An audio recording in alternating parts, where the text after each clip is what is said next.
ओम शांति। आज 11 जुलाई 2025 के बाबा के अनमोल मधुर महावाक्य सुनेंगे। आज की मुरली में विशेष बाप दादा हम बच्चों को यही कहते हैं कि बच्चे, तुम्हें दो बाप का परिचय देते हुए बाप को यथार्थ रीति सिद्ध करना है, बहुत क्लियर करके समझाना है।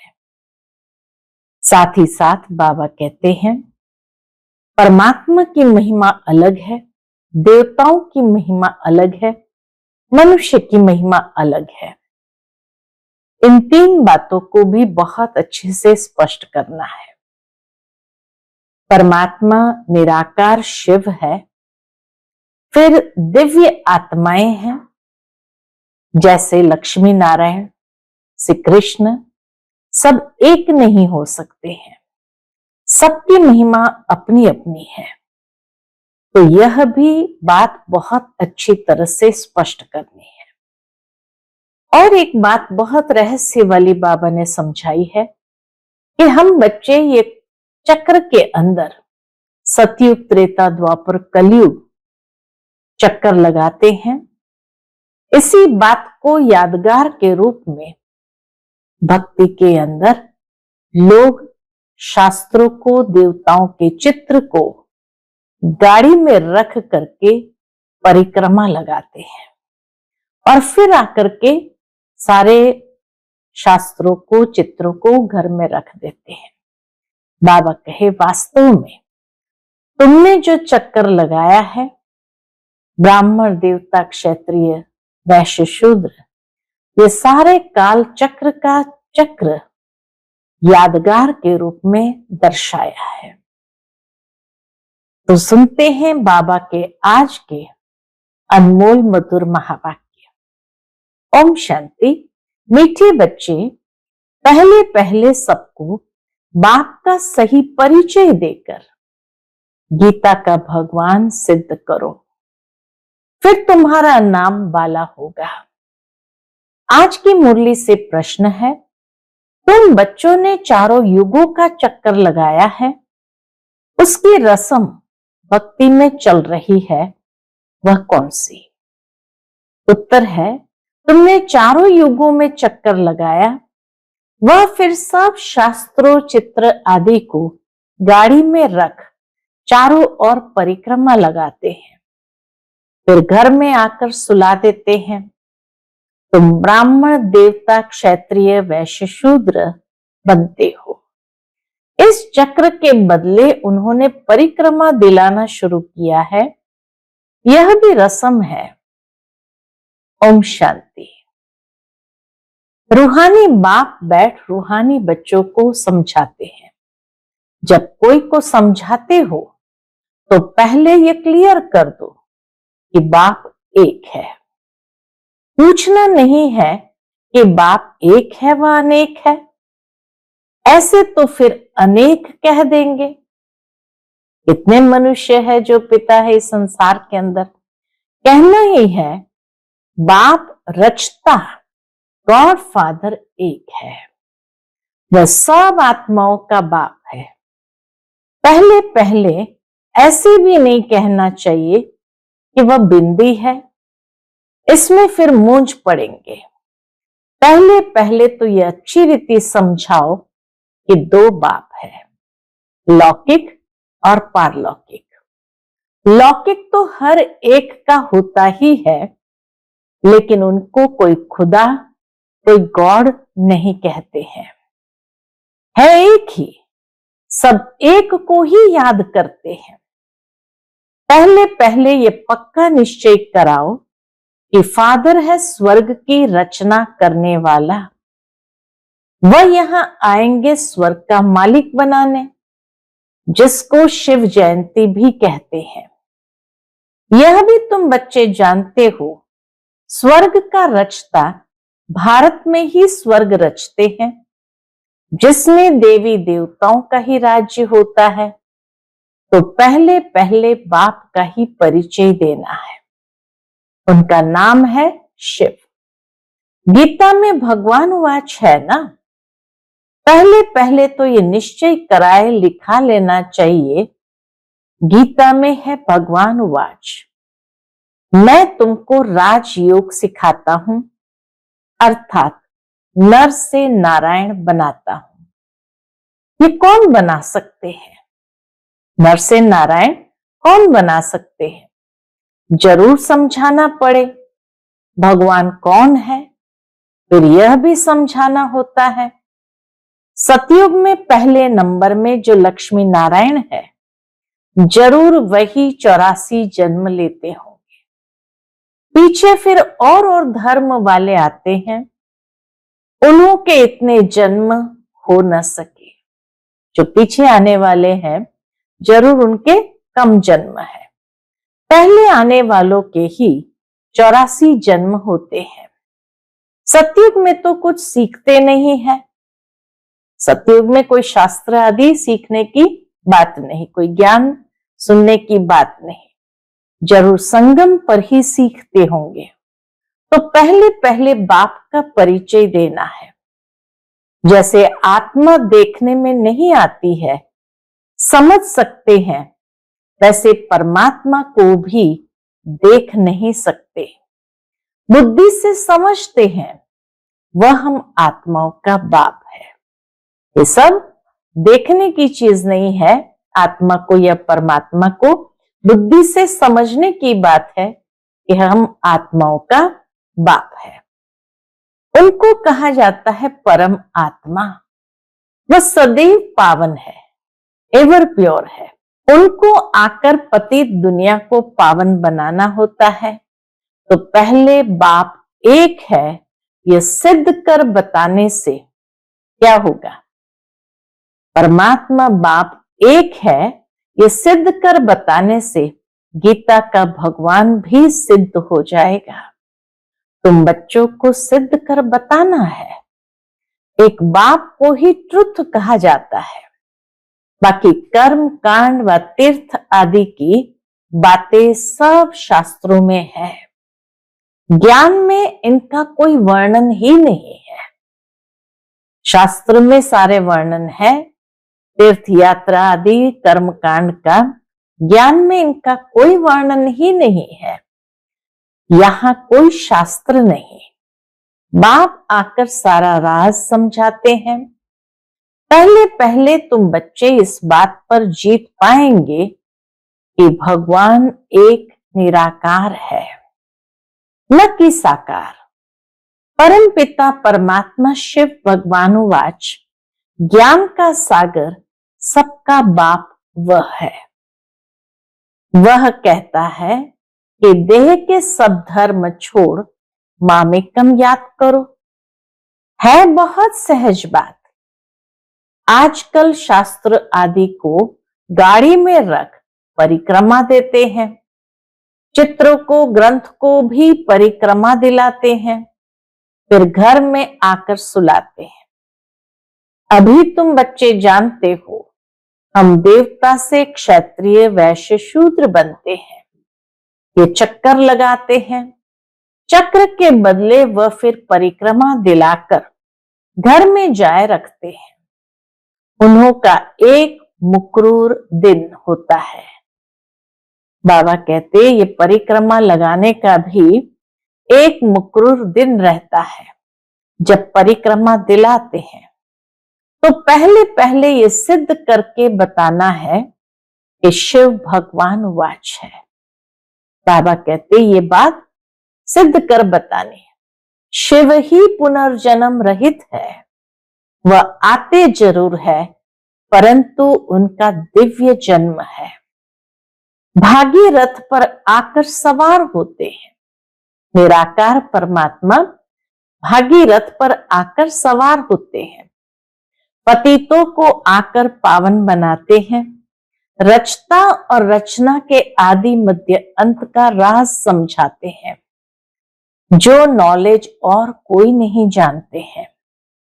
बाप को आप ही आकर अपना परिचय देना है। जब तक बाबा खुद आकर के अपना परिचय न देवे, तब तक तो कोई भी जान नहीं सकते हैं। मुख्य बात है ही बाप के परिचय की। परमात्मा की पहचान तो सबको होनी ही चाहिए।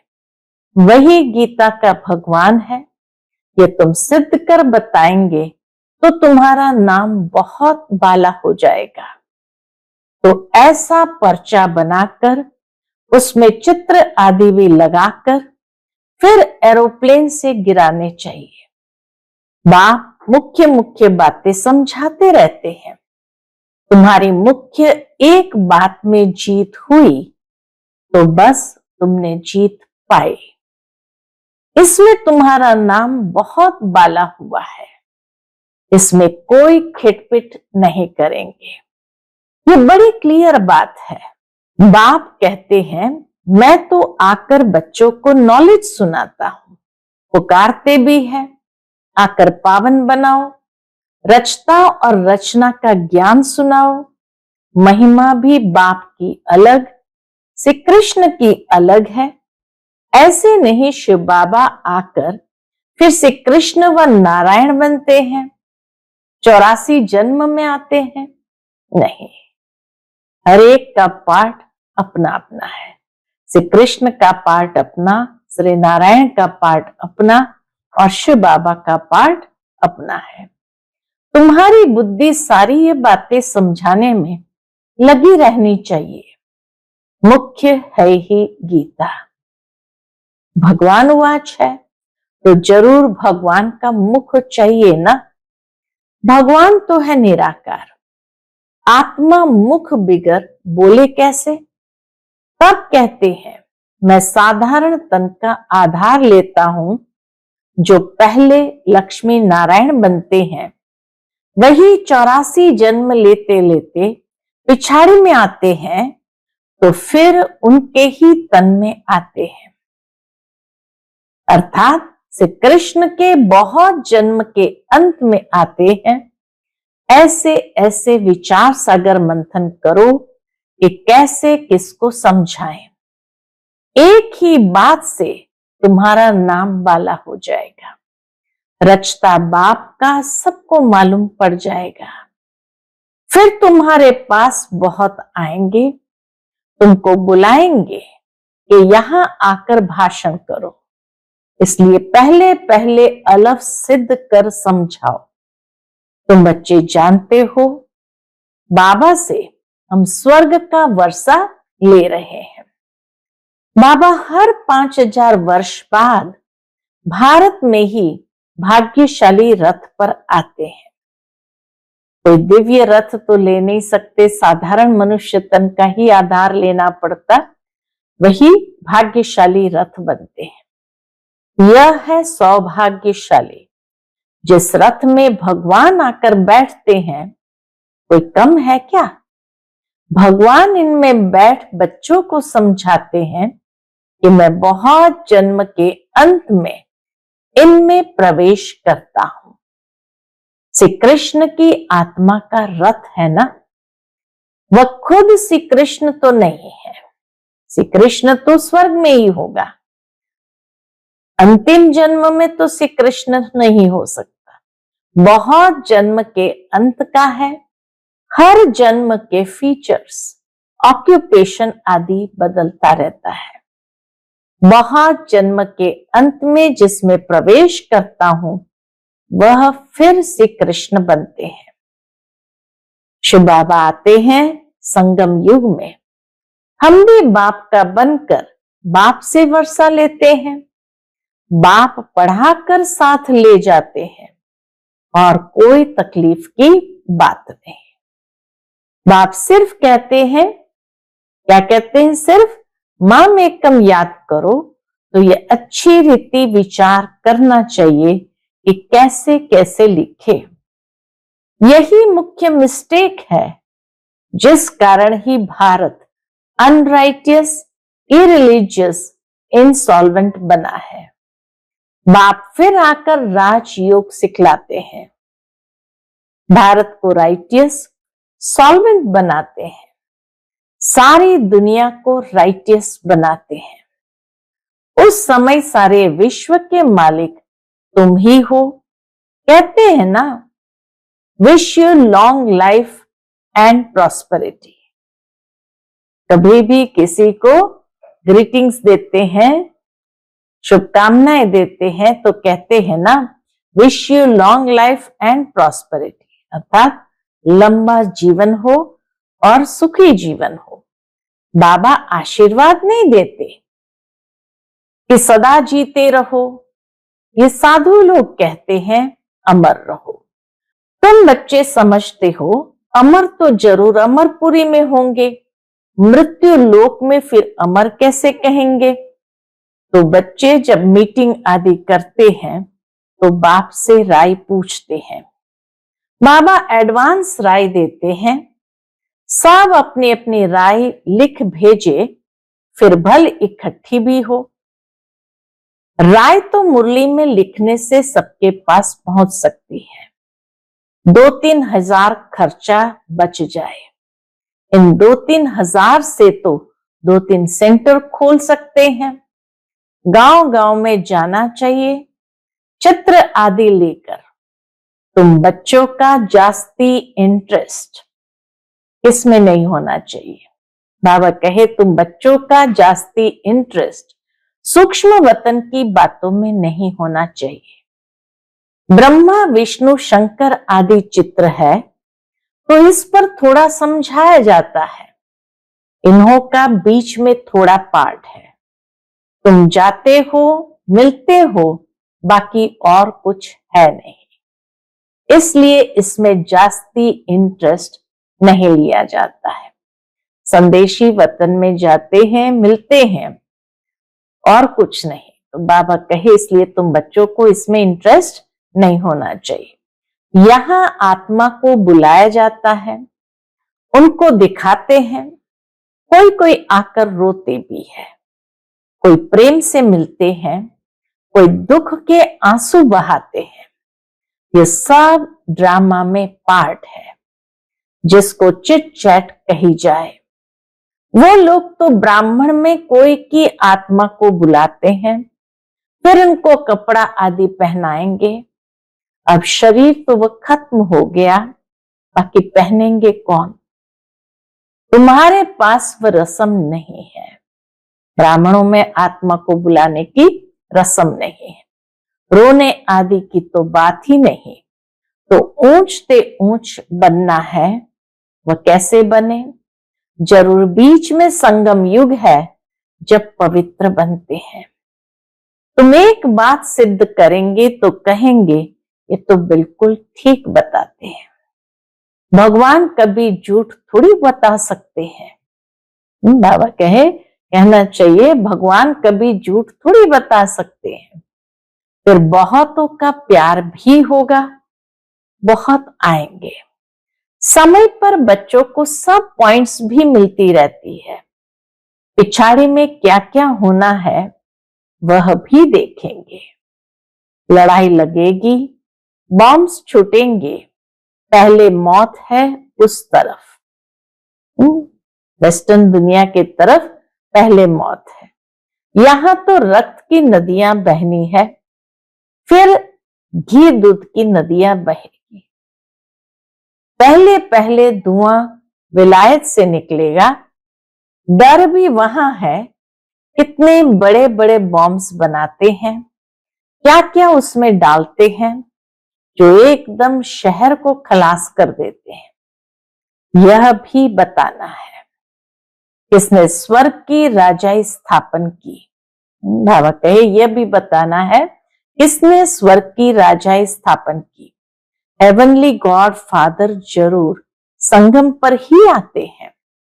तुम जानते हो अभी संगम है। तुमको मुख्य बात समझाई जाती है बाप के याद की, जिससे ही पाप कटेंगे। भगवान जब आया था तो कहा था माम एकम याद करो तो तुम सतो प्रधान बन जाएंगे, मुक्ति धाम में जाएंगे। फिर पहले से लेकर चक्र रिपीट होगा। बुद्धिज्म, इस्लामिज्म, बौद्धिज्म, तुम स्टूडेंट की बुद्धि में ये सारी नॉलेज होनी चाहिए ना। खुशी रहती है। हम कितनी कमाई करते हैं, यह अमर कथा अमर बाबा तुमको सुनाते हैं। तुम्हारे अनेक नाम रख दिए हैं। मुख्य पहले पहले डिटिज्म, फिर सबकी वृद्धि होते होते झाड़ बढ़ता जाता है। डिटिज्म यानी सबसे पहले मुख्य है देवता धर्म। मुख्य पहले पहले डिटिज्म यानी देवता धर्म, फिर सबकी वृद्धि होते होते झाड़ बढ़ता जाता है। अनेक अनेक धर्म, अनेक मतें हो जाती है। यह एक धर्म एक श्रीमत से स्थापन होता है, द्वैत की बात नहीं।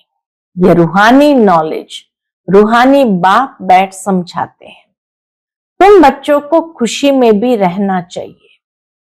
तुम जानते हो बाप हमको पढ़ाते हैं, तुम अनुभव से कहते हो, तो यह शुद्ध अहंकार रहना चाहिए कि भगवान हमको पढ़ा रहे हैं।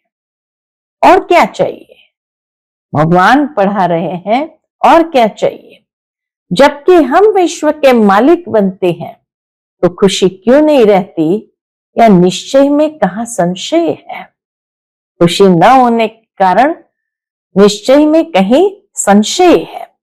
बाप में संशय नहीं लाना चाहिए, माया संशय में लाकर भुला देती है। बाबा ने समझाया है, माया आंखों द्वारा बहुत धोखा देती है। अच्छी चीज देखेंगे तो दिल बित करेगी, खाए। आंखों से देखते हैं तब क्रोध आता है मारने लिए, देखे ही नहीं तो मारे कैसे? आंखों से देखते हैं तब लोभ मोह भी होता है। मुख्य धोखा देने वाली आंखें हैं, इन पर पूरी नजर रखनी चाहिए। आत्मा को ज्ञान मिलता है तो फिर क्रिमिनलपन छूट जाता है। ऐसे भी नहीं है आंखों को निकाल देना है। तुम्हें तो क्रिमिनल आई को सिविल आई बनाना है। बाबा कहते तुम्हें तो क्रिमिनल आई को सिविल आई बनाना है।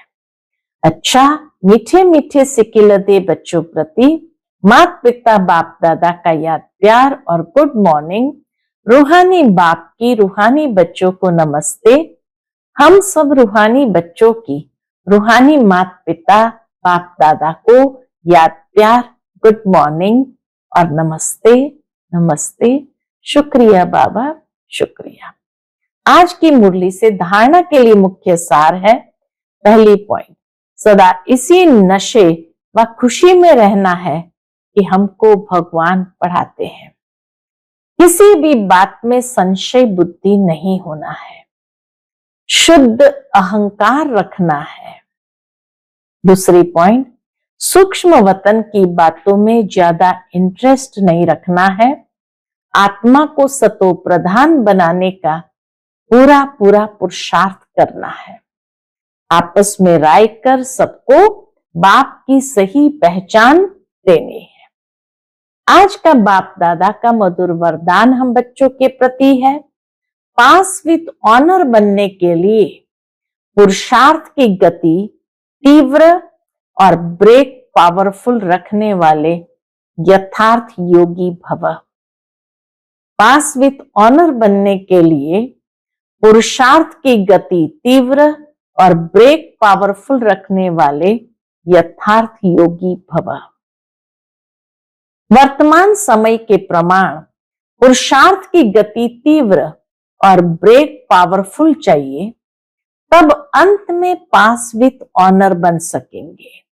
क्योंकि उस समय की परिस्थितियां बुद्धि में अनेक संकल्प लाने वाली होगी। उस समय सब संकल्पों से परे एक संकल्प में स्थित होने का अभ्यास चाहिए। जिस समय विस्तार में बिखरी हुई बुद्धि हो, उस समय स्टॉप करने की प्रैक्टिस चाहिए।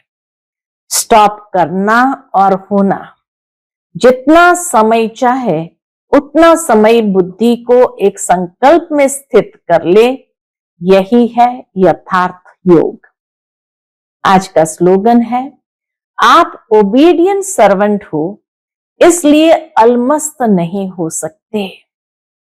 सर्वेंट माना सदा सेवा पर उपस्थित। बाबा कहते आप ओबीडियंट सर्वेंट हो, इसलिए अलमस्त नहीं हो सकते। सर्वेंट माना सदा सेवा पर उपस्थित।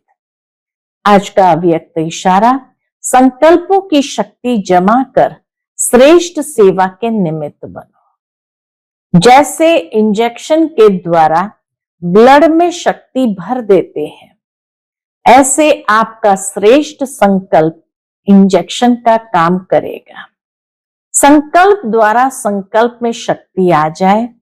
अभी इस सेवा की बहुत आवश्यकता है।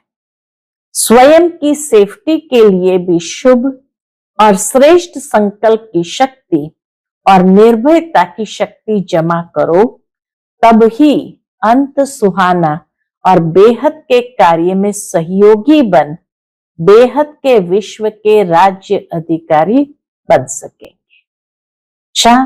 ओम शांति।